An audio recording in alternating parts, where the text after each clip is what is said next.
The war between humans and the Cerathians had been going on for years. Captain Aaron Blake was on a small human frigate in the middle of a dangerous asteroid belt. His ship was damaged from a recent fight, and the crew was tired. The sound of the engines was uneven, and the lights flickered now and then. Everyone was on edge. While checking the sensors, a faint distress signal appeared on the screen. It was old and weak, almost lost in the background noise of space. The coordinates showed that it came from the wreck of a Cerathian royal cruiser. The Cerathians were mysterious and powerful, and their technology was unlike anything humans had seen before. Aaron knew that approaching the wreck was dangerous, but the signal meant someone might still be alive. Aaron ordered his team to prepare for a boarding mission. The small shuttle moved through the dark space, weaving between spinning rocks and broken ship parts. The wrecked Cerathian ship was massive and torn apart, pieces floating all around it. It looked like it had been hit hard in battle. Fires burned slowly in the open sections, and strange glowing symbols still pulsed faintly on its surface. Inside the wreck, the air was thin and cold. The halls were wide and curved, with walls covered in a silver-like material. Some panels glowed dimly, casting a soft light. Aaron's boots made a hollow sound on the floor as he walked. His team scanned each corridor carefully. They found no sign of life until they reached the main chamber near the center of the ship. There, lying against a strange throne-like seat, was an alien woman. She was tall and slim, her skin pale blue with faint silver lines running over it. Her hair was a soft shade of white, and her clothes were torn. Her breathing was slow and shallow. Aaron could see the dried blood on her side and realized she was close to death. The ship's medic, Carla Myers, rushed to check her condition. She used a scanner and looked at Aaron with worry. The aliens' blood loss was severe, and their systems were down. Carla explained that the only way to save her was to give her blood from a human, even though it had never been done before. It was dangerous, and the reaction could kill both the donor and the patient. Aaron looked at the alien woman again. He had heard about the Cerathian princess before. Her name was Lyra, and she was known for her skill in diplomacy. If she died here, it could mean more war. If she lived, maybe there was hope for something better. He did not have much time to think. "I'll do it," Aaron said. Carla warned him again about the risks. His body might not handle the transfer, and hers might reject it. But Aaron's mind was set. He had no other choice, and the time was running out. Carla worked quickly. She connected the transfusion lines using parts from both human and alien equipment. As Aaron's blood started to flow into Lyra's body, her skin began to show a faint light under the silver lines. It was like something inside her had been waiting for this. Outside, the wreck shook as pieces of asteroid hit the hull. The team could hear the deep echo of the impacts through the metal floor. They had to finish fast. Aaron felt weak, his vision blurring, but he kept his eyes on Lyra. Slowly, her breathing became stronger. The strange glow on her skin grew brighter. Carla smiled a little and said she was stabilizing. They disconnected the lines and prepared to carry her back to the shuttle. Aaron's legs felt heavy, but he managed to help lift her. The team moved quickly through the halls, the sound of breaking metal all around them. When they reached the shuttle, Aaron looked at Lyra again. Her eyes were still closed, but her face looked calmer now. He did not know what would happen next, but he knew this moment had changed something. Not just for him, but maybe for the whole war. Back on the human frigate, the crew worked quickly to bring Lyra to the small medical bay. The room was filled with the quiet hum of machines and the smell of sterilized metal. Carla Myers began scanning the alien princess again, checking if the human blood was still working inside her. The glow under her skin had not faded, and her breathing was steady now. Aaron sat nearby, his arm wrapped where the transfusion had been made. He felt tired, his head heavy, but he kept watching her. He did not understand why her skin had reacted with light, or why she seemed to be recovering faster than expected. Carla noticed his stare, and said it might be because Cerathian biology was more adaptable than they thought. Hours passed, and the frigate moved slowly away from the asteroid belt. The damage to the ship made it risky to travel fast. The crew was quiet, knowing that having an alien royal aboard could lead to trouble. Some of them whispered that she might be dangerous. Others said she could be the only chance for peace. When Lyra finally opened her eyes, the room fell silent. Her gaze moved around the small space before stopping on Aaron. Her voice was soft and strange, like music mixed with echo. She asked where she was and why she was still alive. Aaron told her about the wreck, the rescue, and the blood transfusion. For a moment she did not speak, but her silver-lined eyes showed a mix of confusion and something like gratitude. Lyra said she had never heard of a human giving blood to a Sarathian. In her culture, blood was seen as a sacred life force. To give it willingly to another being meant trust beyond normal bonds. She studied Aaron with a serious expression and said he had given her more than just life. The ship's communication system interrupted them with a warning signal. A Sarathian scout ship was approaching fast. The crew looked at Aaron, waiting for orders. If the scout found them with the princess, there could be a fight. Lyra asked to speak to the scout ship directly. She said she could convince them to stand down. Aaron hesitated but agreed. The connection was made, and a screen lit up with the image of a Sarathian officer. His eyes widened when he saw Lyra alive. She spoke in her own language, her voice sharp and commanding. The officer looked unsure but finally nodded. The scout ship turned and left without firing. After the call, Aaron asked why they left so easily. Lyra explained that as a royal, her words still had power even in the middle of war. She also told him something unexpected. The war was not just about territory. There were forces on both sides pushing for it to continue, and not everyone wanted peace. That night, Aaron could not sleep. His dreams were filled with strange imagistal, glowing trees, deep oceans under purple skies, and voices speaking words he did not understand. When he awoke, the feeling stayed with him. He wondered if the transfusion had done more than save Lyra. It felt like a piece of her was inside his mind. The next day, Lyra asked him about the human homeworld, about its oceans and forests. She listened closely, her eyes showing interest in every word. Aaron asked her about the Sarathian worlds, and she told him about floating cities, mountains that sang in the wind, and creatures that could shape light into patterns. The more they talked, the more he felt a strange connection growing between them. Carla noticed changes in Aaron too. His reflexes were faster, and his senses seemed sharper. When she scanned him, the results showed unusual energy patterns in his blood. She warned him that they did not know what the long-term effects would be.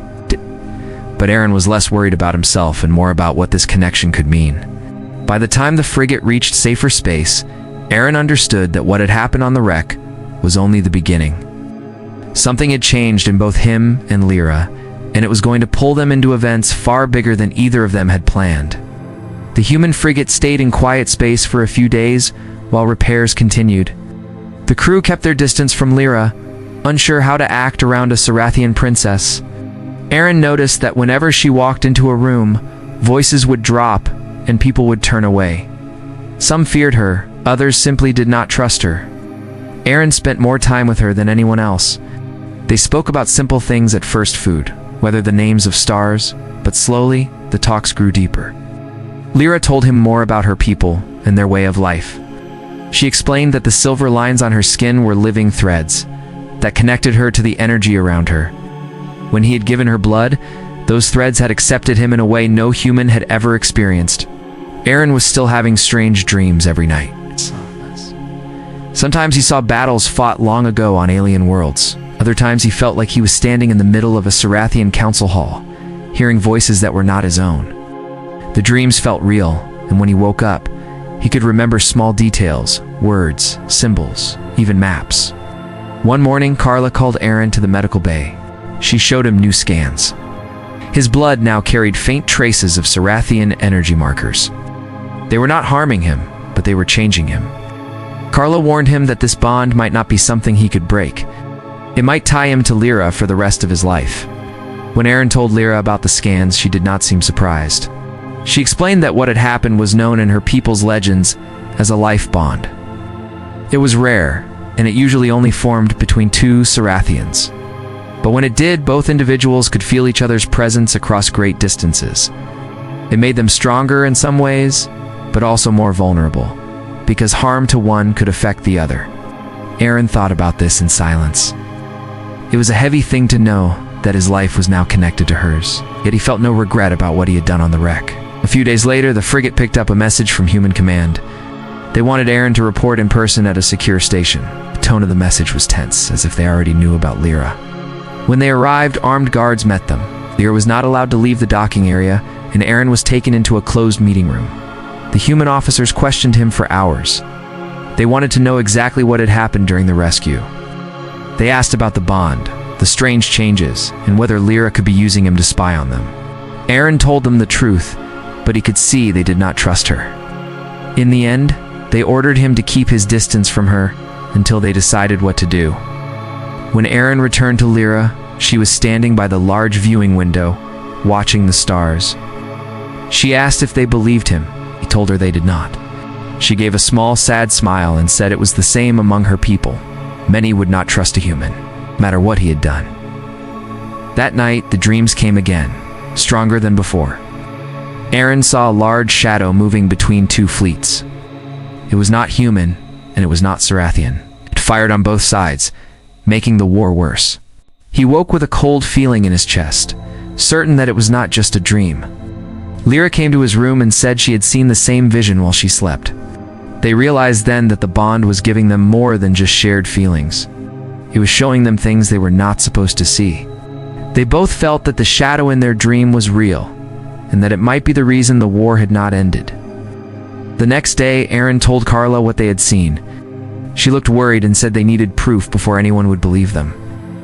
Lyra agreed, but said finding proof would not be easy. The ones behind the war had power and resources, and they would not want the truth to come out. Aaron looked at Lyra and knew they were thinking the same thing. Whatever was happening was bigger than just saving her life. Their bond had pulled them into something dangerous, and they would have to face it together. Aaron knew they could not wait for others to act. The dreams had shown them something dangerous, and if it was real, every day they delayed could mean more deaths on both sides. Lyra felt the same. She told him that in her culture, visions linked to a life bond were considered warnings from the ancestors. Ignoring them was seen as a sign of weakness. But still, they had no idea where to start. The human station where they were docked was heavily guarded. Lyra was watched at all times, and Aaron was expected to stay in assigned quarters unless called for duty. The officers did not trust them to move freely. That night, Aaron and Lyra made a quiet plan. Using their bond, they could sense each other's position and mood without speaking. They waited until the station's lights dimmed for the night cycle. Aaron convinced one of the guards to let him visit the med bay for a routine check. At the same time, Lyra requested a short walk to the viewing deck. Their paths met in a narrow service corridor. No words were needed. They moved together toward the docking area. Aaron had a small shuttle hidden in a side bay, an old maintenance craft not used by the main crew. They climbed inside and started it up without raising alarms. Lyra used her knowledge of Sarathian communication codes to block the Station S tracking systems for a short time. The shuttle drifted away into open space, then sped up once they were clear. They decided to follow the feeling from their shared vision. It was not a clear map, but it pulled at them like a silent thread. Hours passed in the dark as the shuttle crossed the edge of human-controlled space. Aaron kept his eyes on the scanners, while Lyra watched the strange patterns in the stars, claiming they matched what she had seen in the dream. Eventually, they found signs of a battle site. Wreckage floated in the darkness, human and Sarathian ships, both destroyed. But something else was there too. In the middle of the debris was a ship unlike either side's design. Its surface was black and uneven, as if grown instead of built. It gave off no signal, but Aaron felt the same cold fear he had felt in the dream. They brought the shuttle in closer. Lyra said the ship looked like it belonged to an ancient enemy her people believed was long gone. She called them the Vaer, a race that thrived on keeping other species in conflict, so they could feed on the chaos. If this ship was real, it meant the war between humans and Sarathians might have been planned from the start. Before they could get closer, the black ship powered up. Strange beams of light swept over the wreckage.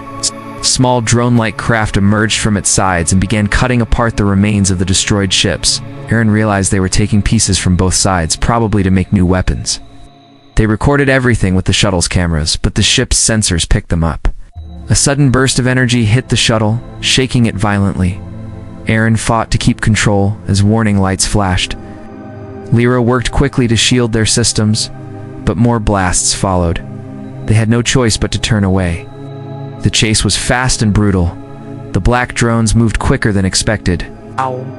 One of them hit the shuttle's wing, sending it spinning. Aaron barely managed to stabilize it while Lyra sent out a fake distress call on an unused Sarathian frequency. confused the drones just long enough for them to hide behind a large asteroid. They waited in silence until the black ship and its drones moved away. Aaron's hands were tight on the controls, and Lyra's breathing was uneven. They both knew they had come too close to being destroyed. With the recording safely stored, they set a course back toward human space. But they understood that returning would not be simple. The evidence they carried could change everything, but it would also make them targets for both the Veer and anyone who wanted the war to continue. Aaron looked at Lyra. Their bond was stronger now, almost like a constant voice in his mind. They had risked everything to get this far, and the hardest part was still ahead. The journey back to human space was tense. Small shuttle was damaged from the chase, and every sound from the engines made Aaron worry they would not make it. Lyra kept checking the recording again and again, making sure it had not been lost. The images of the black ship and its drones were clear. The strange design could not be mistaken for anything human or Sarathian. When they reached the edge of human territory, they sent a coded message to the frigate Aaron had served on. Carla answered, her voice sharp with relief and worry. She told them that the station they had escaped from was searching for them, and orders had been given to bring them in. Aaron explained what they had found and asked her to arrange a private meeting with trusted officers. It took hours, but finally they met in a hidden docking bay on a smaller human outpost. Carla was there, along with 2 senior officers Aaron knew from past missions. At first they were angry about his escape, but when they saw the recording, their expressions changed. They watched in silence as the black drones tore apart the wreckage and as the strange ship moved through the debris. One of the officers admitted that he had heard old stories about the Veer, but had thought they were myths. Now with proof, it was clear they were real. The problem was convincing both humans and Sarathians that a hidden enemy was behind the war. Lyra stepped forward and said she could take the evidence to her own people, but only if Aaron came with her. She explained that the life bond they shared would make her words stronger, as her people would see it as proof of trust. The officers hesitated but agreed it was the best chance to start talks. The trip to Sarathian space was dangerous. Human and Sarathian patrols still clashed in the border zones. Twice they had to hide in asteroid fields to avoid being caught. Aaron stayed focused on the controls while Lyra handled the communications. Their bond made it easier to work together, each sensing what the other needed without speaking. When they finally reached the Sarathian capital world, the reception was tense. Armed guards surrounded their landing site, and tall council members waited in silence. Lyra walked forward with Aaron at her side. She spoke in her own language for a long time. Showing the recording and telling them about the Veer, Aaron stood quietly, feeling the eyes of every alien in the chamber on him. At first, there was doubt. Some council members accused Lyra of being influenced by the humans. Others claimed the recording could be fake. But then an older council leader stepped forward. He said that in ancient times, the Sarathians had fought the Veer and had nearly been destroyed. The black ship in the recording matched the descriptions from those old battles. The room fell into uneasy silence. The council finally agreed to send a joint team to investigate, with both human and Sarathian members. It was the first step toward peace, but it also meant the truth about the Veer would soon be known. A week later, a meeting was arranged on a neutral space station. Leaders from both sides gathered, along with Aaron and Lyra. They presented the evidence again, this time to both human and Sarathian high command. The reactions were mixed shock, anger, and fear, but no one could deny the truth. When the meeting ended, an agreement was signed to begin a ceasefire, while the joint team searched for more proof. For the first time in years, the fighting stopped. Aaron stood beside Lyra as reporters and envoys crowded the hall. She turned to him and spoke quietly, saying that none of this would have happened if he had not given her his blood on that wreck. Aaron looked at her and knew she was right. The bond they shared had changed both of them. It had also changed the future of 2 civilizations. The war was not over, and the Veer were still out there, but now there was a chance to fight them together instead of against each other. As they left the station side by side, Aaron felt the silent connection between them stronger than ever. Whatever came next, they would face it together. And the galaxy would never forget the human warrior and the alien princess, who had turned enemies into allies.